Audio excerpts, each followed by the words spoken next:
Práve teraz zažívame renesanciu verejnej diskusie o jadrových zbraniach. Ruská invázia vyvolala otázky typu čo keby, o tom, ako by sa história mohla vyvíjať inak, keby si Ukrajina po rozpade Sovietskeho zväzu vyvinula vlastný jadrový zbrojný program. Medzi tým je Irán v pokročilejšom štádiu jadrového napätia, s programom, o ktorom sa západné spravodajské služby obávajú, že by jedného dňa mohol viesť k výrobe jadrovej bomby. Rokovania o tom, ako obmedziť kapacity Iránu a špekulácie o tom, či by bývalý ajatolách ešte žil, keby Irán získal jadrové zbrane, už pred rokmi. Navyše, všetky mediálne diskusie sa točia okolo toho, ako kroky USA, či už vo Venezuele alebo v Iráne, prinútia množstvo krajín začať vyvíjať jadrové zbrane, aby sa ochránili pred podobnými zásahmi. A hoci sme už podrobne rozoberali, ako tento typ analýzy podlieha omylu amatérov, teda tendencii neodborníkov sledovať správy, objaviť nový motív a potom tvrdiť, že zásadne mení svet, aj keď tí z nás, ktorí o týchto veciach premýšľajú denne, si tento motív uvedomujú už celé roky. Všetky tieto diskusie o jadrových zbraniach však stále vyvolávajú zaujímavú otázku. Ktorá krajina by v súčasnosti najviac profitovala z vybudovania jadrovej zbrane? A aby sme si stanovili určité pravidlá pri odpovedaní na túto otázku. Nechcem žiť vo fantazijnom svete, kde vodca jedného dňa zíde do pivnice a zrazu tam magicky objaví plne funkčný jadrový arzenál, ktorý sa tam sám od seba vyvinú. Ak by sme išli touto cestou, moja odpoveď na otázku, ktorá krajina by z toho najviac profitovala, by nebola Ukrajina. Kyjev našiel spôsob, ako stabilizovať frontové línie aj bez jadrového arzenálu. Existuje aj problém s pokusom vyhrážať sa Kremľu použitím jadrových zbraní, ak sa ruské jednotky nestiahnu. Rusko má oveľa väčší arzenál, než by sa zmestilo do ukrajinského suterénu, takže by si tým len koledujú o problémy. Navyše je tu otázka všeobecnej medzinárodnej odozvy a reakcie na použitie jadrových zbraní mimo extrémneho prípadu. Pamätajte, Rusko nepoužilo jadrové zbranie, keď Ukrajina napadla Kursk, aj keď Kyjev nemal možnosť odvetiť rovnakým spôsobom. Kyjev už nie je v ohrození a nie je jasné, či by vláda chcela riskovať jadrovú výmenu úderov len kvôli záchrane časti Donbasu. Ani Estónsko by som si nevybral, napriek mojej nekonečnej posadnutosti tým, že by sa mohlo stať cieľom budúcej ruskej invázie. Ešte raz sa ospravedlňujem úžasným ľuďom Stalinu. Jadrová zbraň by bola fantastická na odradenie od obsadenia vášho hlavného mesta, áno. Avšak zatiaľ je to len hypotetická situácia a potrvá ešte nejaký čas, kým sa Rusko dostatočne zotaví z vojny na Ukrajine, aby mohlo podniknúť takýto krok na východnom krídle NATO. Skôr je bezprostredné nebezpečenstvo pre Irán. Neviem, v akom stave vojny, prímeria alebo provizorného mieru bude Irán so Spojenými štátmi v čase, keď toto budete sledovať. Ale ani ja by som nespal pokojne, keby som bol niekto z najvyššieho vedenia Iránu. Jadrová zbraň by určite prinútila protivníka dvakrát si rozmyslieť, či bude pokračovať v ďalších atentátoch v budúcnosti.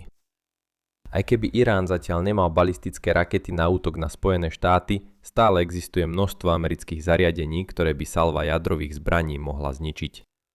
Nezabúdajme tiež, že predchádzajúceho ajatoláha zavraždil Izrael, nie Spojené štáty. A Izrael je pre Irán dobre na dosah. Preto by bol Irán tým, kto by z toho mal najväčší užitok, keby sa zázračne objavili jadrové zbrane. Ale poďme späť na Zem a zamyslíme sa nad tým, kto by bol v najlepšej pozícii na výrobu jadrových zbraní, keď vezmeme do úvahy všetky reálne obmedzenia, ktoré s tým súvisia. To robí z Iránu namiesto skvelej voľby veľmi zlú voľbu. Krajina spĺňa len dve najzákladnejšie kritéria. Má jasnú bezpečnostnú potrebu a má aj fyzikálne znalosti na ich výrobu. To je však všetko. Po finančnej stránke je ekonomika krajiny momentálne v absolútnom chaose. No, dovolte mi to upraviť. Iránska ekonomika je v absolútnom chaose už celé 10 ročia. Tvorcovia politik v Iráne odhadli náklady obetovanej príležitosti tohto programu na bilióny, väčšinou v dôsledku západných ekonomických sankcií. Potom máte vojnu, ktorá ničí množstvo vecí v krajine a teraz blokádu iránskych prístavov. Ten mýtny systém znel ako skvelý nápad na zdroj príjmov, ale tieto straty nenahrádza. Nezáleží na tom, že sa zdá, že najviac obohatený iránsky urán bol premenený na prach a je pochovaný pod hromadou skál. Navyše Irán má len veľmi málo prostriedkov protivzdušnej obrany, aby zabránil Spojeným štátom alebo Izraelu v začatí ďalšieho preventívneho útoku. Takže poďme jednoducho vyradiť Irán zo zoznamu kandidátov. Na východnom krídle NATO by Poľsko bolo solidnou voľbou. Nemá rovnaké jadrové zázemie ako Ukrajina, ale veľká časť procesu vývoja jadrových zbraní je priemyselná a Poľsko sa stáva priemyselným centrom Európy.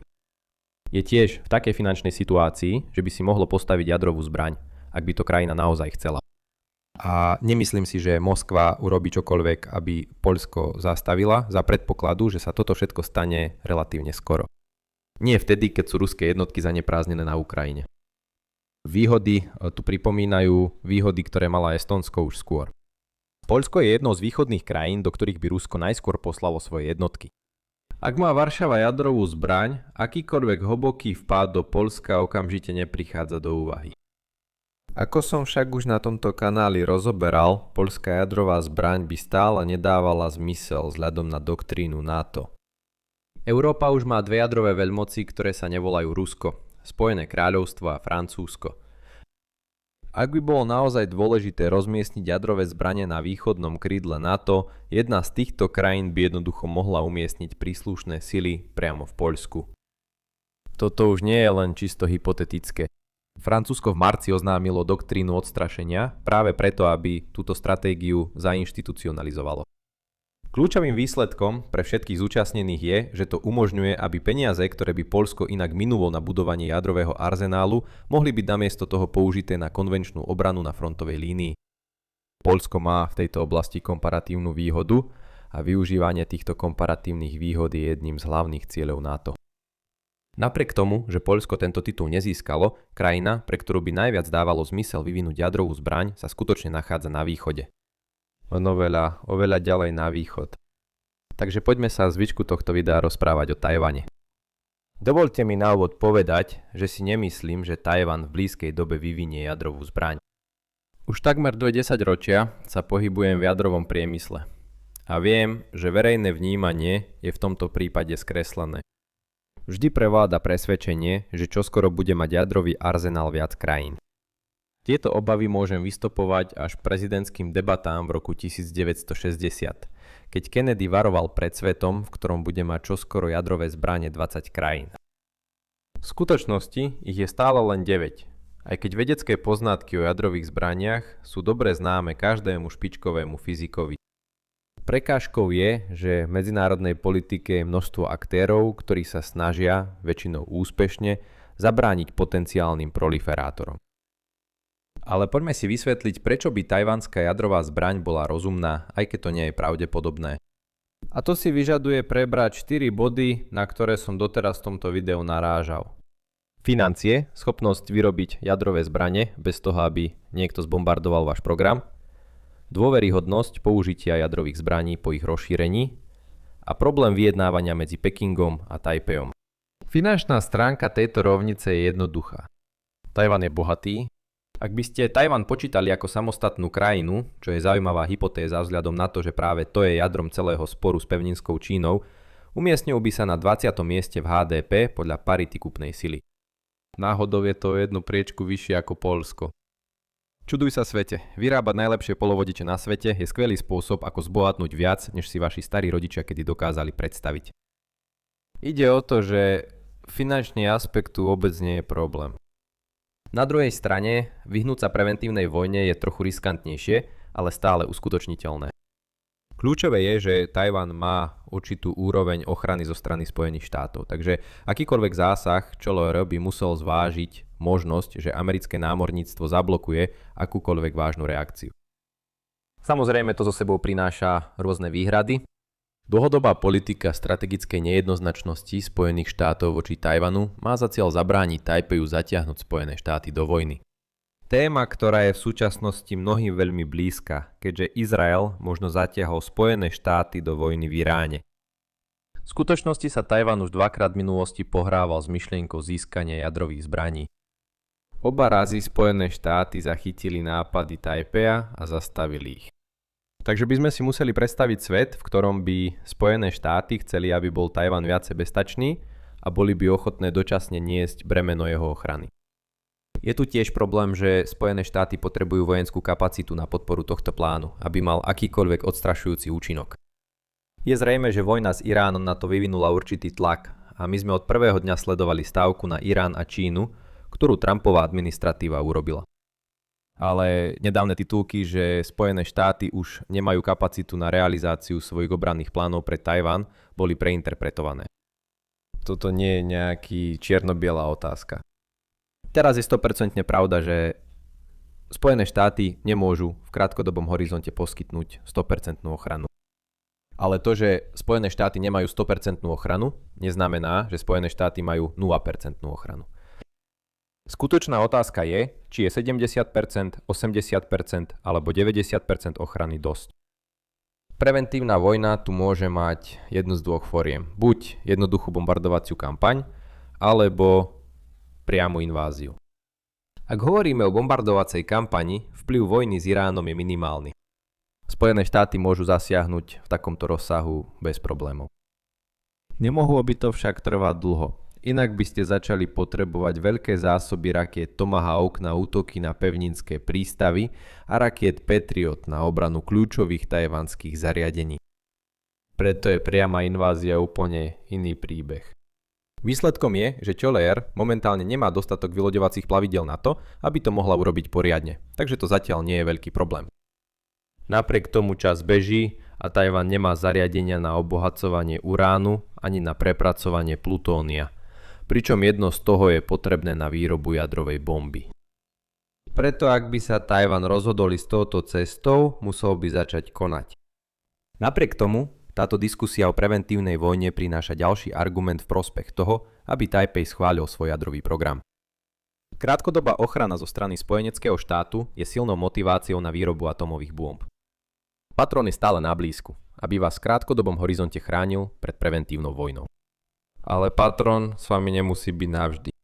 To je určite diskusia, ktorá sa týka súčasného Bieleho domu. A hoci Donald Trump nebude prezidentom navždy, viacero hlavných miest zvažuje alternatívne spôsoby, ako si zaručiť svoju bezpečnosť. Jadrové zbrane predstavujú náhradu. Prejdime k tretiemu bodu. Tajvan je zriedkavý prípad, kde problémy s dôveryhodnosťou nie sú hlavným problémom. Myslím, pozrite sa na to. Je to ostrov, je pomerne malý. Akákoľvek invázia z pevniny by okamžite začala ohrozovať hlavné mesto a tým aj kontinuitu vlády. Presne tieto okolnosti dodávajú dôveryhodnosť ultimátnej zbrani. Peking v podstate nemá žiadny spôsob, ako by mohol násilím prevziať zvrchovanú kontrolu nad ostrovom, bez toho, aby čelil významnej jadrovej anihilácii. Xiamen má populáciu 5 miliónov a je menej ako 250 km cez prieliv.